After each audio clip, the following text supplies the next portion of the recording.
नमस्कार।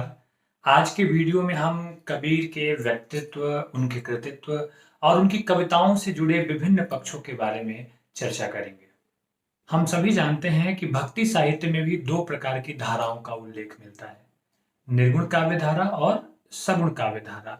निर्गुण काव्य धारा की भी दो उपशाखाएं हैं, ज्ञानाश्रयी मार्ग यानी कि संत काव्य और प्रेमाश्रयी मार्ग यानी कि सूफी काव्य।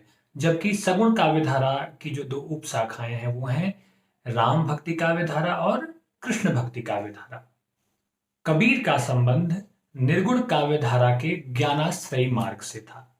आचार्य रामचंद्र शुक्ल, राम स्वरूप चतुर्वेदी और हजारी प्रसाद द्विवेदी जैसे उद्भट विद्वानों और आलोचकों ने संत काव्यधारा का पहला कवि संत कबीर को ही माना है, जबकि राम कुमार वर्मा और गणपति चंद गुप्त जैसे दूसरे विद्वानों ने नामदेव को संत काव्यधारा का पहला कवि माना है। ज्यादातर विद्वानों की राय में संत कबीर को ही निर्गुण काव्यधारा का प्रवर्तक कवि माना जाता है।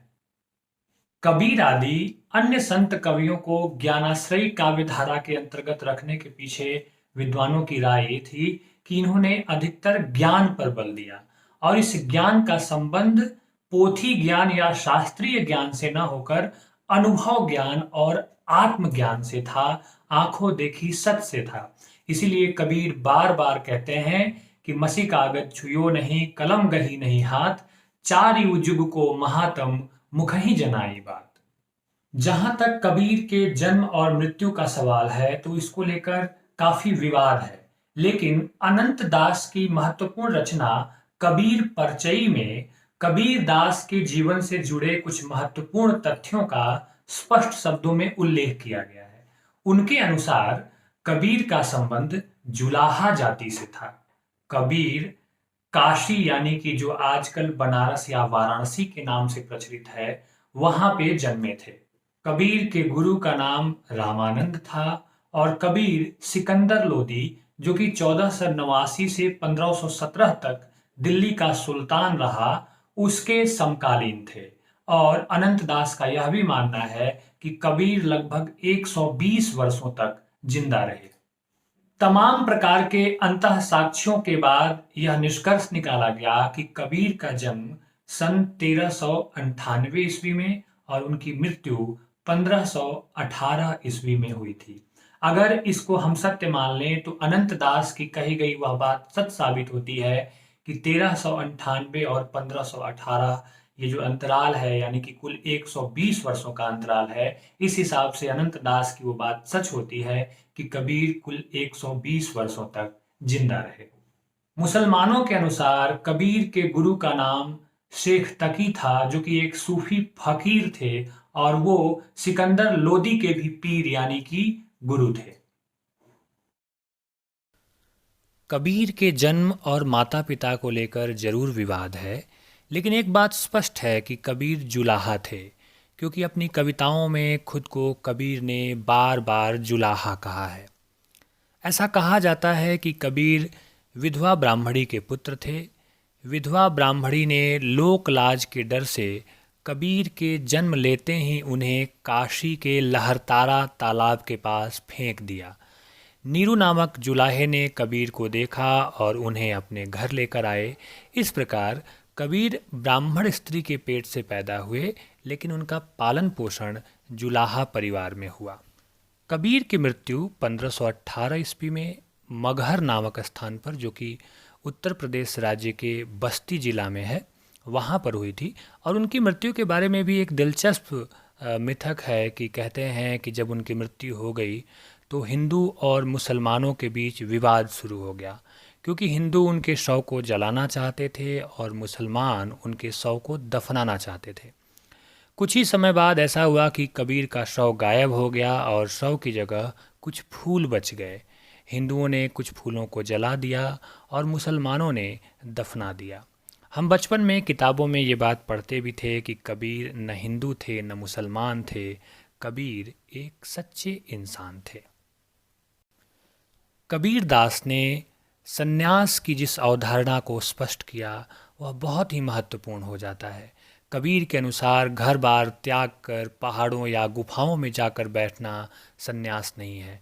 उन्होंने गृहस्थ जीवन व्यतीत करते हुए भक्ति और श्रम के महत्व की जो प्रतिष्ठा की वह बहुत ही मूल्यवान है। कबीर की पत्नी का नाम लोई था और उनके 2 बच्चे थे। उनकी पुत्री का नाम कमाली और पुत्र का नाम कमाल था। जहाँ तक कबीर की रचनाओं का सवाल है तो वे पढ़े लिखे नहीं थे, सिर्फ बोलते थे और आंखों देखी सच बोलते थे, और वह सच बिना भय और बिना किसी लाग लपेट के बोलते थे। कबीर की बानियों का संग्रह उनके शिष्य श्री धर्मदास ने 1464 ईस्वी में बीजक नाम से किया। बीजक के 3 भाग किए गए हैं। रामायणी, जिसका अर्थ होता है रामायण, यह चौपाई और दोहा छंद में है और इसकी भाषा है ब्रज भाषा और पूर्वी बोली। दूसरा भाग है सबद, जिसका अर्थ होता है शब्द, यह गेय पद है और यह भी ब्रज भाषा और पूर्वी बोली में है। तीसरा भाग है साखी, जिसका अर्थ होता है साक्षी, यह दोहा में है और इसकी भाषा है राजस्थानी, पंजाबी और खड़ी बोली। कबीरदास की बानियों का सबसे पुराना नमूना गुरु ग्रंथ साहिब में मिलता है।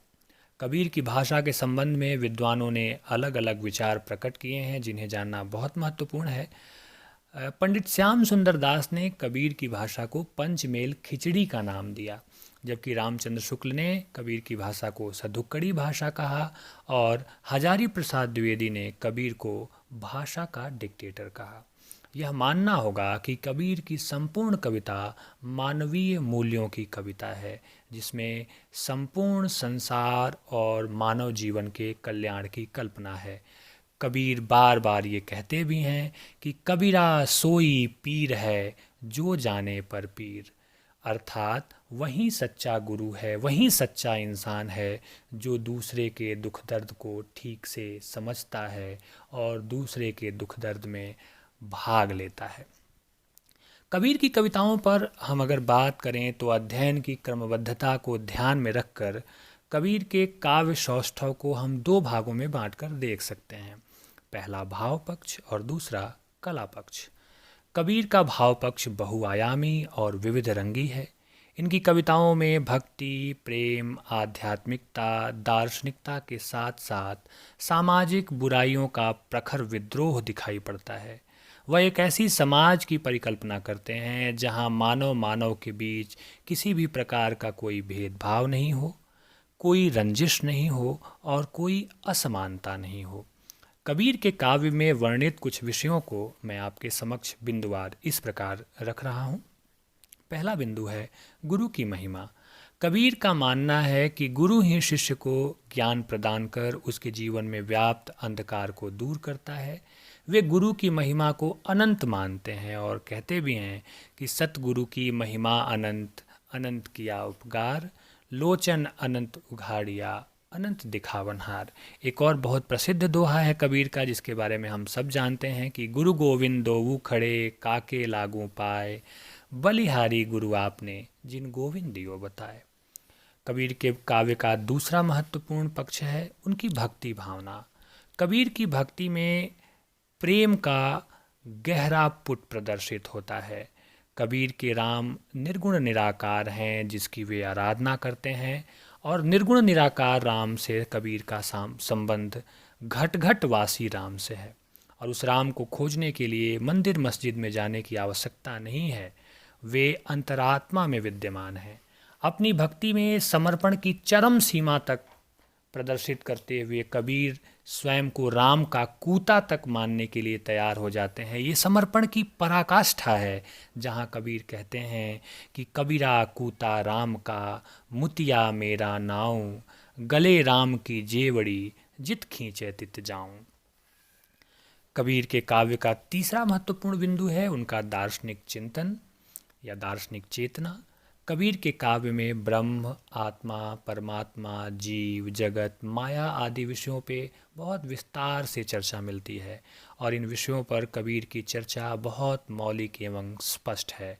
कबीर कहते हैं कि तुम जिनि जानो गीत है, यहु निज ब्रह्म विचार, केवल कही समुझाइया, आत्म साधन सार रे, आत्म साधन सार। यानी कि आत्म साधना को वो अपनी दार्शनिक चिंता के केंद्र में रखते हैं। चौथा महत्वपूर्ण बिंदु है कबीर की प्रेम भावना।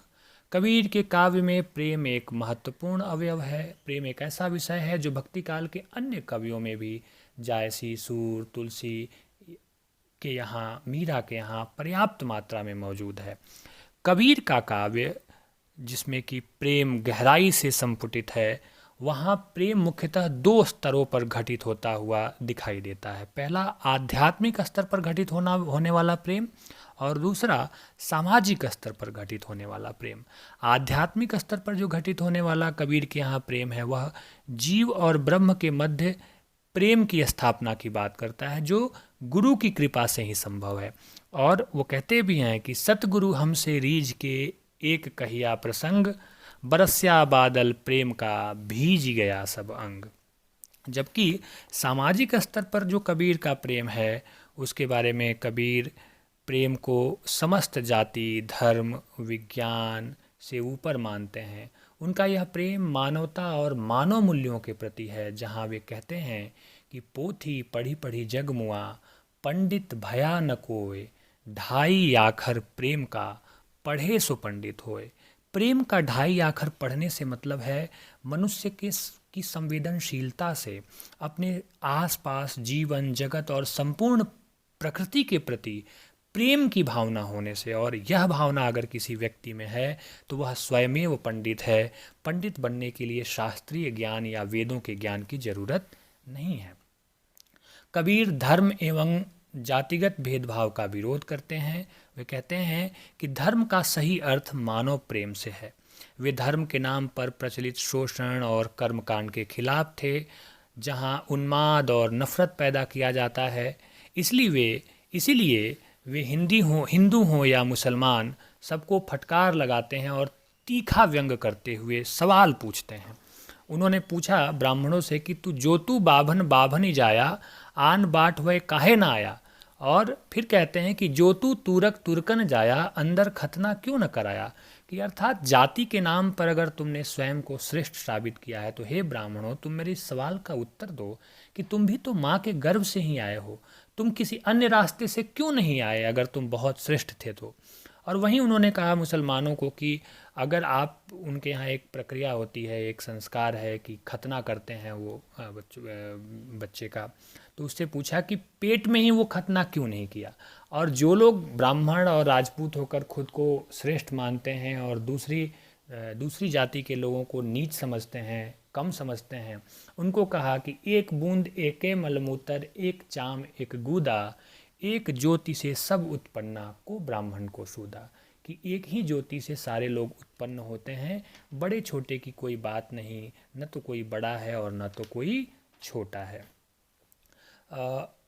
तो इस प्रकार कबीर की कविताओं के तमाम सारे रंग देखने को मिलते हैं, जहाँ भक्ति से लेकर सामाजिक बुराइयों पर प्रहार से लेकर मनुष्य के जीवन का स्पंदन है, जहाँ मनुष्यता के फूल के खिलने की वकालत वो करते हैं और संपूर्ण समाज को और दुनिया को यही मनुष्यता और मानुष प्रेम ही एक ऐसा माध्यम है जो सुंदर बना सकता है, क्योंकि इसके आते ही आपसी बैर, भेदभाव, द्वेष, ये सारी चीज़ें मिट जाती हैं। बाह्याडंबर और कर्मकांडों का भी वो घोर विरोध करते हैं और सभी धर्मानुयायियों को संबोधित करते हुए कहते हैं कि एक ही ज्योति सकल घट व्यापक, दूजा तत्व न होई। कि इस संसार में एक ही ज्योति है, एक ही चीज़ विद्यमान है और वही है ईश्वर, और कुछ भी इसमें नहीं है। जहाँ तक कबीर के काव्य का कला पक्ष है, तो कबीर सहजता के कवि हैं। कविता करना उनका उद्देश्य नहीं था, उनका उद्देश्य था आँखों देखी सच को सरलता के साथ बयां करना। यही कारण है कि काल के लंबे अंतराल के बाद भी कबीर लोकमानस में जिंदा हैं, क्योंकि उनकी कविता में कोई बनावट नहीं है, कोशिश करके लिखी गई कविता नहीं है। उनकी कविताओं में अपने समय का सच, जीवन का स्पंदन, समाज का संताप और आने वाले भविष्य की बेचैनी भी दिखाई पड़ती है। कबीर की भाषा को इसका श्रेय जाता है। वे जहाँ भी जाते हैं वहीं के हो जाते हैं। कबीर की भाषा में ब्रज, भोजपुरी, अवधी, फारसी आदि भाषा के तमाम शब्द बहुत सहजता से मिल जाते हैं। कबीर की भाषा से प्रभावित होकर ही हजारी प्रसाद द्विवेदी ने इन्हें वाणी का डिक्टेटर कहा था।